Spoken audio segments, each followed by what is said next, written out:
Okay, hey, this is Chuck from Monocoque Metalworks, and this episode is going to be about removing the distributor, cleaning it up, replacing the points and condenser and rotor, and then putting it back in there. The big reason why I'm removing it is to make sure that it is not seized up. Everything else looks to be in great shape, and you can see this is taking place in the middle of preparing the engine for rotation for the first time. So the cam covers are off right now. But I'm just going to do a one episode thing on the distributor. There it is down there. This is how it came. In Bill's little log book that was in the cubby box, it showed that it had had the points, cap, rotor, condenser replaced before. So I don't believe that's original. But we're just going to pull this out, and I'm going to shoot some penetrant down in the distributor shaft. I've seen that lower distributor and shaft down there with the bronze gear on it. I've seen that bent before, and I think that happens when the distributor seizes up and someone tries to turn over the engine. So let's go ahead and go ahead twice. Let's get that out of there, and we'll put it on a bench and we'll clean it up, and I'll show you what that all looks like, and we'll probably see a date code that falls right in line with this August 66 car. Okay, I have removed the little bolt, not the pinch bolt, but the bolt that goes down into the block. And when the distributor's off, I'll show you that. Now I've got to go ahead and remove the vacuum line. Earlier E-types had a little copper line here, and this does have the copper line up top, see, with the little compression fitting. But they also had the same little compression fitting down low. But on this later 66 car, they use a little piece of rubber hose to finish it off going into the vacuum advance. So we just got to twist that off gently and pull that off. The wires are already off from when we were working on the cooling system. So they're already off. So all we got to do is twist that little hose off, and we should be able to pull this out. Okay, I thought this was going to be a deal where it just slipped right out, and then I talked about how smooth it was and how, well, at least I can go ahead and clean this up on the bench and all that. But it is not moving. It does not want to spin, which it should do now that that bolt is out, or come up. So this might turn out to be one of the smartest decisions I've made. And I did break the little rubber hose. I barely even started messing with it, and it came off. You can see now, it's only about a 3-inch piece. I'm going to have to go ahead and replace that. That makes sense, I guess. But anyway, so stay tuned. I'm going to have to raise the car up and kind of tap it a little bit with a block of wood and see if I can get this moving. I sprayed a bunch of Croil down there where it meets the block. And it is a pretty tight fit. Let's see what we can do. All right, I don't know if this will go in there or not, but this is me sticking the phone up in here and making sure this thing is moving out when I tap it with a wooden shaft and a hammer. It's taking a lot. I don't want to hurt anything, but it just seems to be hurting the wood. And I'm hitting it right under here, I'm hitting it right here to drive it up. And I don't know if you can see, back in there is where that bolt is that I took out. I can't even see the screen here now, but you should be able to see that back in there is where that bolt is out. So there's nothing holding it. It just doesn't want to come out or spin. Okay, it's up more. I think what's making it stick is the seal. And I actually was just able to spin it for the first time. So it's not fully seized up or anything now. But she's still coming out of there. But I think we're getting there. I just wanted to stop and take this little video. You can see she's up higher. And I think I might be able to reach up in there now and kind of pull it out. Okay, she just popped free. She just popped free just now. So, not quite sure what all that stiffness was about, but let's go ahead and pull her out of there. Okay, she is out and undamaged. And you can see here, there's the part number, and you can see it says 466. It almost looks like 466, but that's where they stamped the date code. So this is April of 66. That makes much sense for an August car. And there you go. So I'm going to hand the phone over to my son, and he's going to film us trying to spin this for the first time. We'll see how tight it is. All right. You just grab that. I'm going to reach down into the frame here, and it might spin kind of easy. It seemed to have more, it was stuck more coming out than spinning. Once I got it up a little, it spun, but yeah, that spins beautifully. So this wasn't stuck, would not have caused a problem turning the engine over, but I don't know, maybe we loosened it up. You know, that initial just stuckness, maybe we took care of that getting it out. But anyway, now we're going to go ahead and clean it up and go ahead and change the points and the condenser. Okay, I've pulled off the rotor and I've pulled out the points and the condenser. They're all just sitting over here in a little pile. And here's this cover that's actually got the main wire going to the points as part of it. Now I'm going to go ahead and take this plate off. This thing's called like the breaker plate, I think. This screw is loosened up. You can see somebody's already messed around with it. And again, we know that the points and condenser were replaced once before. This screw here is being a little fussy. I haven't really gotten too serious on it yet. But I'm going to pull this plate out so I can make sure that the weights underneath for the advance are freed up and that they're going to move. Okay, I got that off. Now there's the weights in there. That stuff is moving around, but it's kind of sluggish. It feels like the grease is just old and it's just not. Usually this stuff is pretty floppy and loose.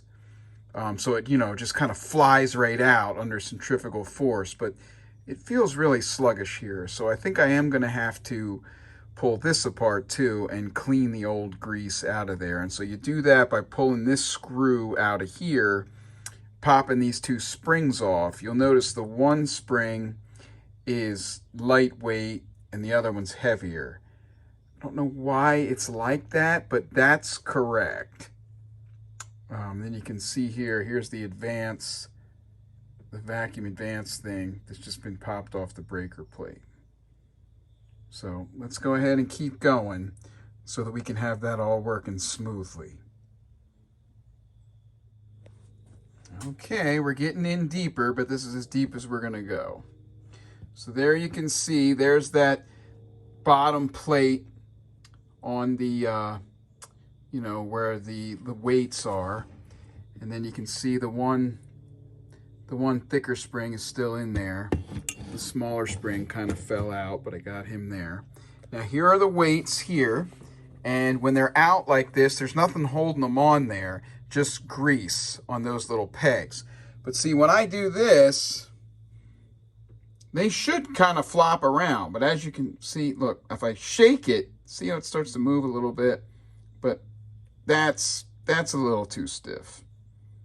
And see, it's actually loosened up some because I pulled it out and played with it. So we'll just take those off, wipe them off, put some new grease on and put it back. All right, so now we're going to clean everything up. Remember, we are not restoring this car. We are leaving it as original as possible, but doing what we must do to get it running. And dealing with this is one of those things. So I'll clean this all up nice. We'll put in new points and condenser, and then we'll put it back together just the way we found it. Okay, this ought to be good, but I'm going to show you guys that the vacuum advance thing is still working. This is how I test something like that. You ready?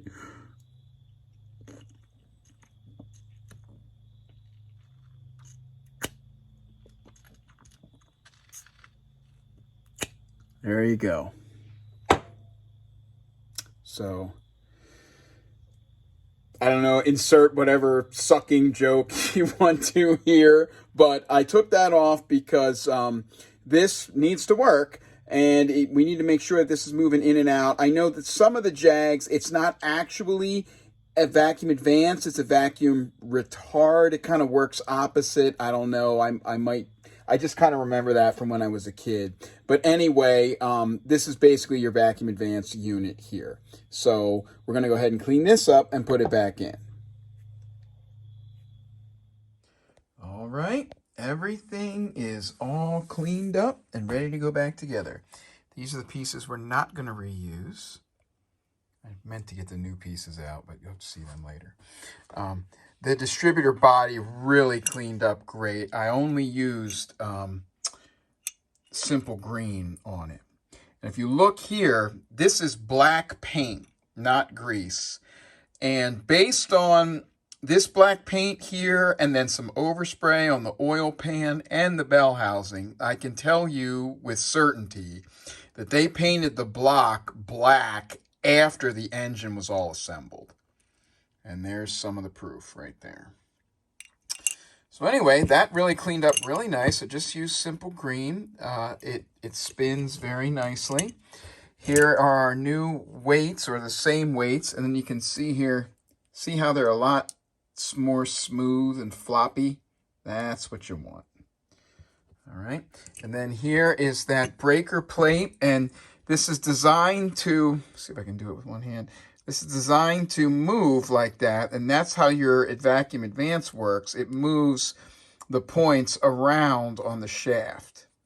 So there's that. And here's your little cover with the lead on it. It's got some frayed insulation, but otherwise these look okay. So now I'm going to go ahead and put this back together. All right, I got this back together now. Now see down in here, see the little post where the spring is? And then right down here, there's got like a little leg on it.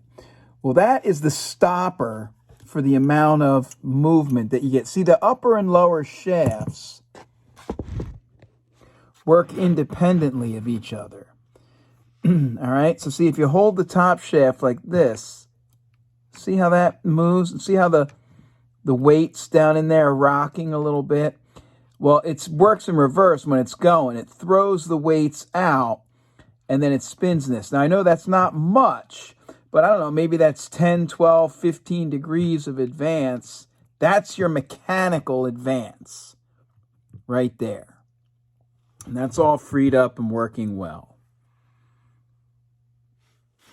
Okay, I've got this plate in there now, and then I've also got the vacuum advance unit in there.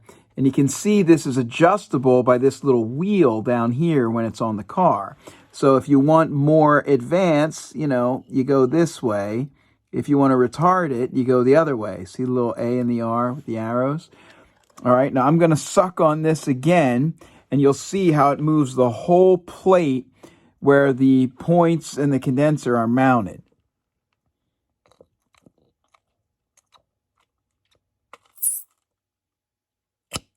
See that?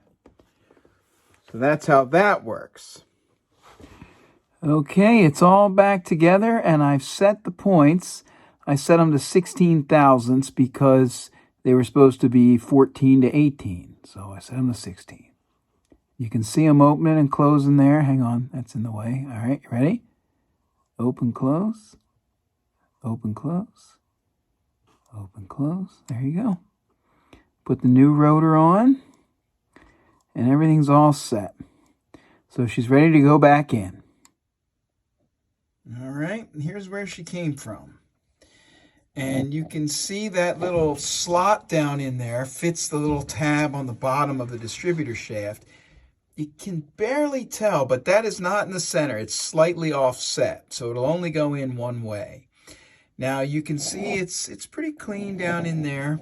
I'll wipe it out some more with a little bit of light solvent, and then I'll put some penetrant down in there just to make sure everything frees up.